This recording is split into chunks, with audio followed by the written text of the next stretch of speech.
하나님 감사합니다. 이 밤 오직 여호와께 영광 돌리는 예배 속에 있게 하심을 감사드립니다.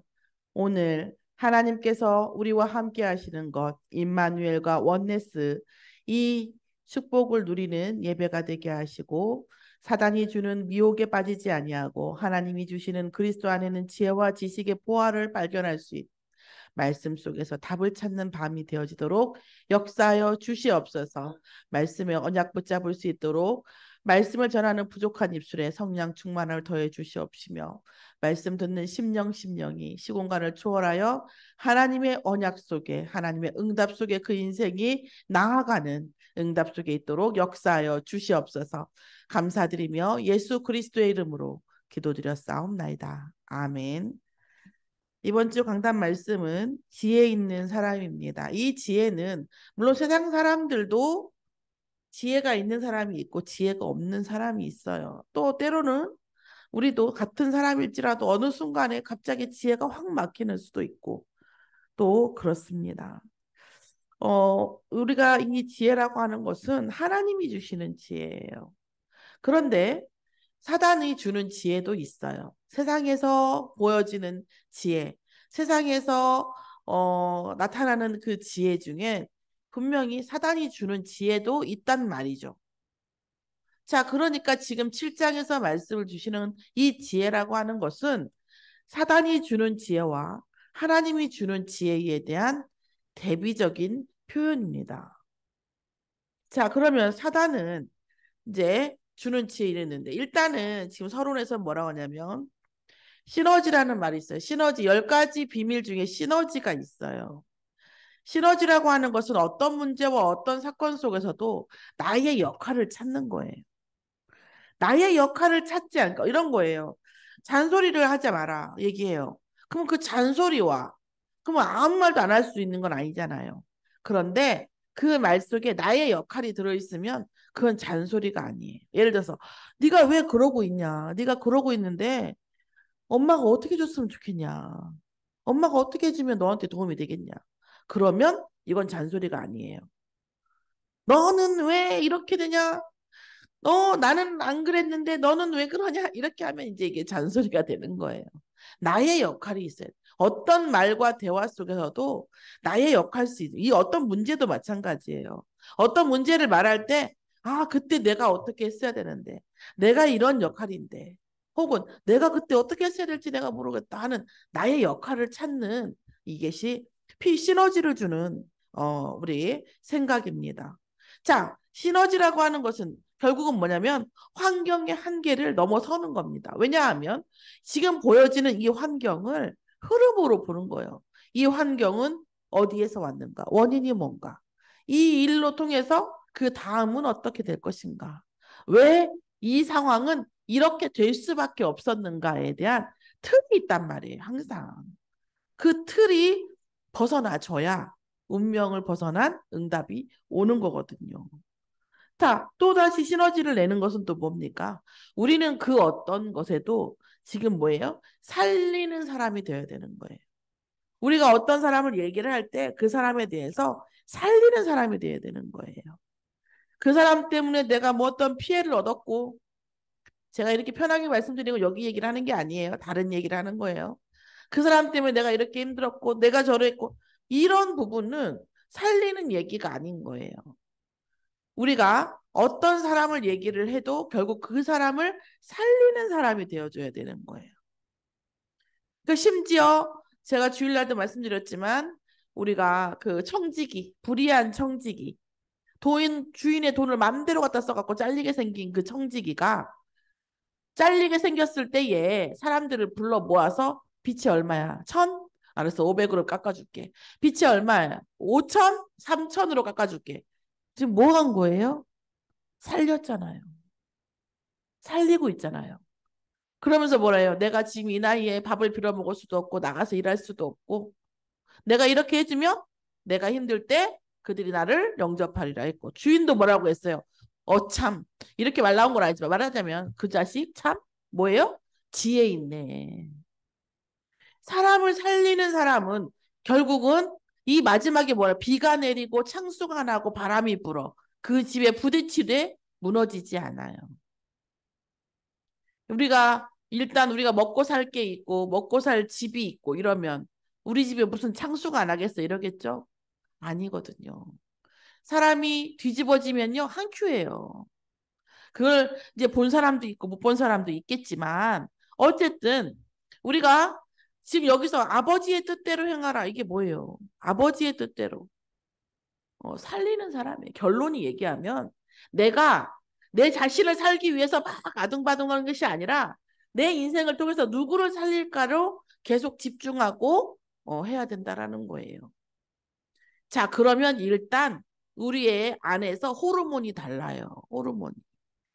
자, 오늘 하나님께서 주시는 이 지혜라고 하는 것이 무엇인지 분명히 결론을 내리는 저와 여러분이 되기를 예수의 이름으로 축원합니다. 우리가 정말 결론을 내리면 하나님께서 성령으로 역사하셔서 우리에게 그 응답을 주실 줄 믿습니다.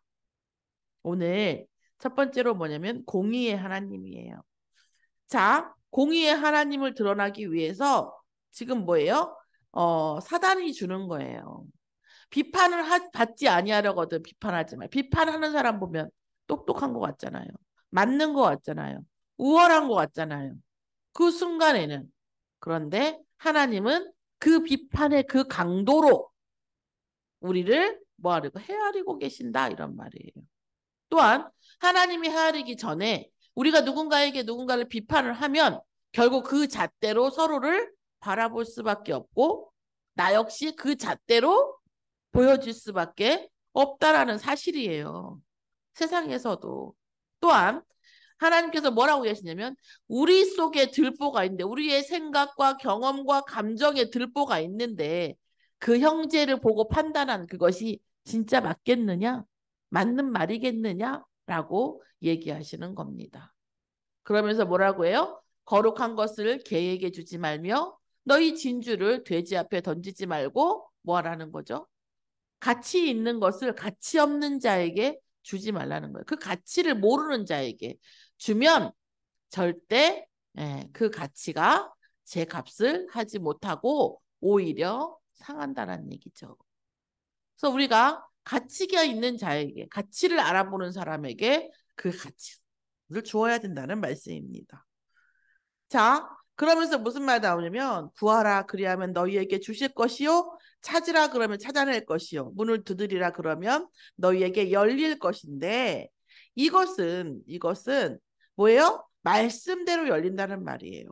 뭘 줘서 성령을 우리에게 주셔서 말씀을 붙잡고 구하면 너희에게 주실 것이고 말씀을 붙잡고 두드리면 너희가 열릴 것이다라는 얘기예요. 그러면 그렇게 하기 위해서 누구나 말씀 붙잡고 구하면 더 주시고 열리게 하기 위해서 우리에게 뭘 주시겠다? 성령을 주신다고 누가복음 11장 13절에 나와 있죠. 똑같은 말씀이 나와요. 누가가 쓴 같은 자리에 있었겠죠? 그런데 누가 좀 더 자세하게 너희가 악한 자라도 좋은 것으로 자식에게 줄 알거든 하물며 하늘에 계신 아버지께서 구하는 자에게 성령을 주시지 아니하겠느냐 이렇게 나온단 말이에요. 성령을 주신다는 말씀입니다. 그러면서 뭐예요? 사단은 멸망으로 인도하는 문을 크고 넓고 누구나 맞다 그러고 그리고 들어가는 자가 많고 그리고 뭐예요? 영생으로 인도하는 그 길은 좁은 문으로 들어가는 거예요. 자, 그러면 뭐예요? 십자가 좁은 문으로 보이는 게 뭡니까? 십자가의 도가 구원받지 못할 자에게는 미련한 것으로 보이죠. 그리고 하나님께서는 뭐예요? 고린도서 1장 21절 전도에 미련한 것으로 구원의 사역을 이루고 계십니다. 또한 뭡니까? 12절에 보면 그러므로 무엇이든지 남에게 대접받고자 하는 대로 너희도 남을 대접하라. 이것이 율법이요 선지자니라. 헌신할 수 있는 상태, 그 상태 자체가 은혜 받은 상태인 거예요. 내가 헌신을 하면 왠지 낮은 사람 같고 내가 헌신을 받으면 왠지 그런 거에 있어서는 매이지 말아야 된다는 얘기예요. 그게 사실은 올바른 영적 상태예요. 근데 사단은 그렇게 하지 않아요. 사람을 살리고 헌신하는 데에 어마어마한 응답이 있기 때문에 사단은 계속 열등감과 컴플렉스를 줘서 헌신할 수 없게 만들어요. 남에게 대접할 수 없도록 만들어요. 왜요? 컴플렉스를 계속 자극해요. 왜요? 그 속에 응답이 있기 때문에. 여러분, 우리가 자녀를 몇십 년 동안 키워도 어떻게 됩니까? 몇십 년 동안 키워도. 한 번 잘못하면 상처받았다 그래요. 그쵸? 그럼 남은 뭐죠? 밥 한 끼 잘 사주면 뭐라 그래요? 평생 기억해요. 사실은. 그렇죠. 우리가 정말 정말 하나님 앞에서 누구를 대접해야 될 것인지, 누구를 놓고 우리가 헌신해야 될 것인지 생각해 볼 필요가 있어요. 제가 그 얼마 전에 그 수학 선생님 왔을 때 그런 말을 했어요. 내가 아는 헌신은 그리고 내가 아는 봉사와 어떤 일들은 응답이 멀면 멀수록 훨씬 유익하다. 당장의 보답을 바라고 당장의 응답이 아니라 응답이 눈에 안 보이는 것 같은 그 멀고 먼 그런 일들이 나중에 훨씬 우리 인생의 유익과 응답이 된다. 안 돼도 되는데 그렇게 할 수 있는 것 자체가 나의 상태인 건데 안 돼도 되는데 응답이 온다는 게 문제죠. 온다니까요. 그렇죠? 그런데 당장 뭔가 답이 안 날 것 같은 그 일들에 훨씬 큰 응답이 온다는 사실입니다. 자, 그러니까 하나님 마귀는 사단은 끊임없이 우리가 보이는 것, 느껴지는 것, 생각나는 것, 감정적인 것으로 우리를 붙잡고 있는데 하나님은 뭐예요? 영원한 것. 그죠? 영원한 것, 본질적인 것, 그리고 영원한 생명, 영원한 응답. 이것을 놓고 우리를 말씀으로 이끄신다는 말씀입니다. 참으로 지혜 있는 사람, 어떤 사람입니까? 그리스도가 아니면 이 세상이 말짱 도루묵이에요. 그쵸? 자식을 사랑한다고 해도 말짱 그렇고요. 부부간에도 그렇고요. 뭐 모든 관계가 말짱 그리스도가 아니면 영원한 게 없어요. 해결되지도 않아요. 사실. 해결되지도 않아요. 아빠가 술 먹어서 너무 싫다고 맨날 그랬어도 어느 날 가면 자기가 술 먹고 있고 아빠가 다혈질이어서 너무 힘들다고 해도 또 어느 날 자기도 그러고 있고 하려고 하는 게 아니라니까. 그러니까 그렇게 돼요. 인간은 패턴이 있고 루틴이 있어요. 이게 어쩔 수가 없다니까. 예수가 그리스도가 아니면 인생은요 답이 없더라고요. 살아보면 살아볼수록 그렇더라고요. 자, 그리고 하나님께서 주시는 지혜를 누리는 사람은 어떻게 된다는 겁니까? 아름다운 열매를 맺을 수밖에 없다라는 거예요. 아름다운 열매를 맺는다는 거죠. 그 아름다운 열매가 뭡니까? 하나님을 사랑하고 사람을 살리는 그 열매이겠죠. 또 아버지의 뜻대로 행하는 것이 무엇입니까? 우리가 구원받은 그 구원을 전달하고 세상을 살리는 것입니다. 많은 권능 보세요. 제가 지난주에 말씀드렸던 진짜 22절은 우리가 자세하게 볼 필요가 있어요. 우리가 주의 이름으로 선지자 노릇을 했대요. 핍박한 사람이 아니고 선지자 노릇을 했다는 거잖아요. 이거 예수님 전파했다는 얘기잖아요. 전도했다는 얘기잖아요. 그리고 주의 이름으로 귀신도 쫓아냈대요. 그리고 주의 이름으로 많은 권능을 행하지 아니하였나이까. 그러니까 치유를 했든 뭐를 했든 했다는 거예요. 그럼에도 불구하고 무엇죠? 불법을 행하는 자들아 이렇게 된.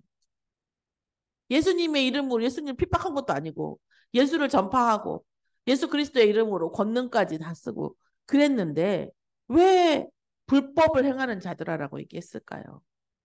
네?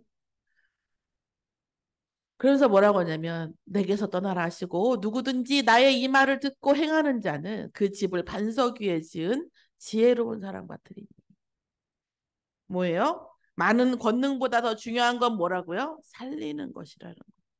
하나님의 나라와 그의 일이 나의 일이 되는 것이 아니라 내가 그의 일을 하는 것이에요. 그래서 그 사람을 살리고 세상을 살리는 그 사람에게는 창수에도 무너지지 않는 지혜가 임한다는 거고 그 자체가 지혜이기도 하고요. 그래서 하나님의 사랑으로 사람을 살리는 것. 이것이 뭐예요? 주의 법대로 행하는 것입니다. 그래서 창수가 나고 바람이 불고 비가 내려서 그 집이 부딪혀도 무너질 수가 없다라는 거예요. 성령의 선택을 했기 때문에 말씀을 선택을 하고 하기 때문에 영적으로 무너지지 아니하고 사람을 살리기 때문에 절대 인력으로 무너지지 아니하고 육적으로도 무너지지 아니하고 하나님 앞에 영원한 면류관이 있기 때문에 영원한 상급으로 무너지지 않는다는 거예요. 우리의 인생이 하나님의 복음을 듣고 내 인생을 위해서, 내 직업을 위해서, 나의 생계를 위해서, 나의 자녀와 가족을 위해서, 아니, 그러지 말자는 것은 아니에요. 그러나 그것이 우리 인생의 목적은 아니라는 말씀입니다. 우리가 하나님의 사랑으로 사람을 살리는 것. 정말 본질적인 사랑이 회복이 되는 거죠. 그러니까 인류애가 회복이 되는 거죠. 저도 약간 옛날에는 약간 사이코패스적인 것이 있었어요. 뭐 죽을 수도 있고 죽일 수도 있지. 이런 막 뭐 살인은 없지만 그런 상황이 우리에게 없어서 그렇지 내가 살인자가 아닐 거라고 생각 안 했다니까요. 왜냐하면 그 사람은 살인할 상황이 됐고 난 살인할 상황이 없었을 뿐이지 내가 그 사람보다 뭐 대단하고 우월하다 이렇게 생각하지 않았다니까요. 그런 일이 겪냐 안 겪냐 그런 상황이 마주치냐 저는 이렇게 생각했다니까요. 근데 복음을 알고 정말 복음을 알고 그리스도를 알고 나서 인류애가 회복되더라고. 아 정말 사람을 살리는 것. 진짜 하나님을 사랑한다라는 것은 하나님의 사람을, 하나님의 세상을 사랑한다라는 것이. 나를 보고화시키는 것이고, 나를 하나님 나라와 그 일 속에 들어가게 하는 것이구나. 그러면 사단의 이 앞에서 나와 있던 사단의 그 피할 것을 반드시 피할 수밖에 없는 그런 지혜 있는 자가 될 수밖에 없는 겁니다. 오늘 우리의 인생의 방향이 하나님께서 주시는 지혜로 충만한 말씀으로 충만한 저와 여러분의 응답 속에 있는 인생이 되어지기를 예수의 이름으로 축원합니다. 기도하겠습니다. 하나님 감사합니다. 우리의 인생이 아버지 정말 하나님께서 주시는 살리는 지혜로 충만하도록 역사하여 주시옵소서. 말씀으로 충만하게 역사하여 주시옵소서. 아버지 우리의 인생에 문제가 있고 사건이 있어서 하나님 앞에 그 문제를 놓고 아버지 무릎을 꿇는 것이 아니라 하나님의 뜻과 하나님 나라와 그의 의를 위하여 우리가 먼저 무릎 꿇는 지혜를 허락하여 주시옵소서. 감사드리며 예수 그리스도의 이름으로 기도드렸사옵나이다. 아멘. 주기도문으로 마치겠습니다. 하늘에 계신 우리 아버지여 이름이 거룩히 여김을 받으시옵시며 나라의 마옵시며 뜻이 하늘에서 이루어진 것 같이 땅에서도 이루어지이다. 오늘날 우리에게 일용할 양식을 주옵시고 우리가 우리에게 죄 지은 자를 사하여 준 것 같이 우리의 죄를 사하여 주옵시고 우리를 시험에 들게 하지 마옵시고 다만 악에서 구하옵소서. 나라와 권세와 영광이 아버지께 영원히 있사옵나이다. 아멘.